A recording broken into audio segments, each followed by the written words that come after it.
हाँ जी, हाँ जी। हाँ, मैंने अशोक जी, आप मैंने एक बोल। वर्तमान पत्रकारिता और हमारा दायित्व करके ऐसा वो डाला रहने है। दो, रहने कुठियाल दो। साहब से निवेदन है जी। कि उस पर ही प्रकाश डालने की कृपा करें।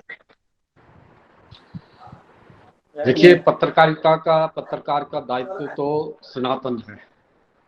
पत्रकार समाज को जोड़ने का काम करे, पत्रकार समाज को सूचनाएं दे, मगर सूचनाओं का जंगल ना दे, सूचनाओं विवेक जी की भीड़ मीटिंग ना में तो दे, जुड़ी रहे हो। सूचनाओं को हाँ? भीड़ ना दे।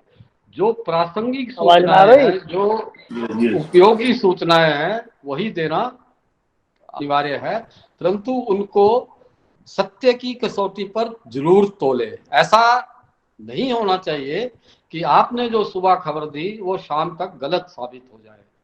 अगर ऐसा होता भी है, अगर प्रोफेशनल कंपल्शंस कुछ ऐसी हैं, तो हमको खुले रूप से क्षमा याचना करने की एक रिवाज बनाना पड़ेगा कि हमने ये गलत खबर दी। कुछ समाचार पत्र करते हैं, द हिंदू ने शुरू किया था, मगर उसको उसने ऐसा डिस्टॉर्ट किया कि अब वो सच भी बोलता है तो झूठ लगता है।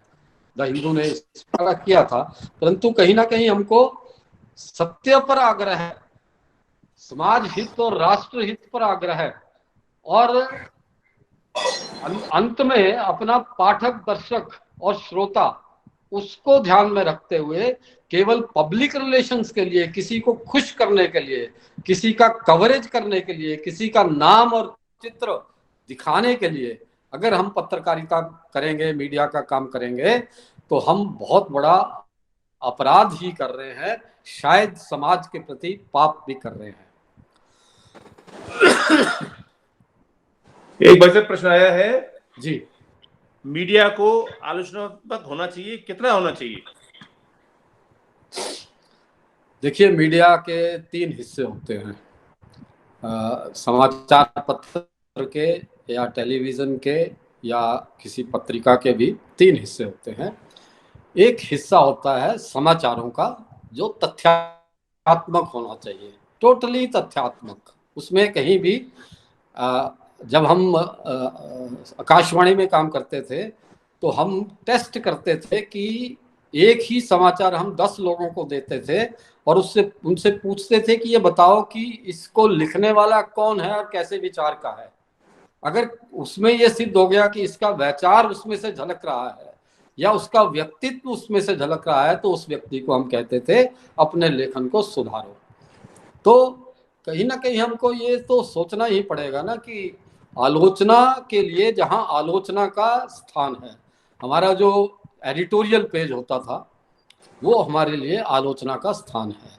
एडिटोरियल जो संपादकीय है वो आलोचना कम परंतु मार्गदर्शन अधिक होता है। ये बड़ा क्लियर डिवीजन था कि समाचार पत्रों में सब पृष्ठ केवल तथ्यात्मक रहेंगे, जो संपादकीय पृष्ठ है और उसके बाद उसके जो उसका अपोजिट एडिटोरियल पेज जो था, ये 2 पेज जो थे वो आपकी समीक्षा और आलोचना समालोचना के लिए तय थे। अगर वहां पर कोई व्यक्ति पढ़ता है तो उसको पता है कि यहाँ पर तथ्यों के साथ आपको विश्लेषण भी मिलेगा और विश्लेषण के साथ इसकी आलोचना या समालोचना भी मिलेगी।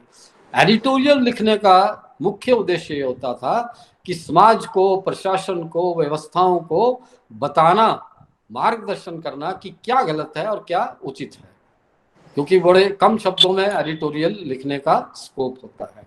इसलिए जब हम टेलीविजन में भी जब हम चर्चाएं करते हैं, डिस्कशंस रखते हैं, तो कहीं ना कहीं ये इतना डिस्टॉर्शन हो गया, इतना डिस्टॉर्शन दुनिया में किसी देश में नहीं हुआ जब 4-4 लोग लगातार बोलते हैं और जो एंकर है वो बैठा चुपचाप बैठा चारों लोगों को लगातार बोलने का की अनुमति देता है। ये नहीं होता है।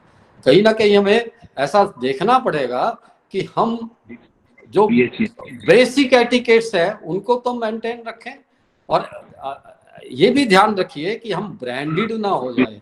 आज अगर कोई विषय आता है तो एक्स जो पत्रकार है उसकी प्रतिक्रिया क्या होगी, आप और मैं बता सकते हैं कि इस विषय में ये पत्रकार तो ये बोलेगा, दूसरी पत्रकार इस विषय पे ये बोलेगी।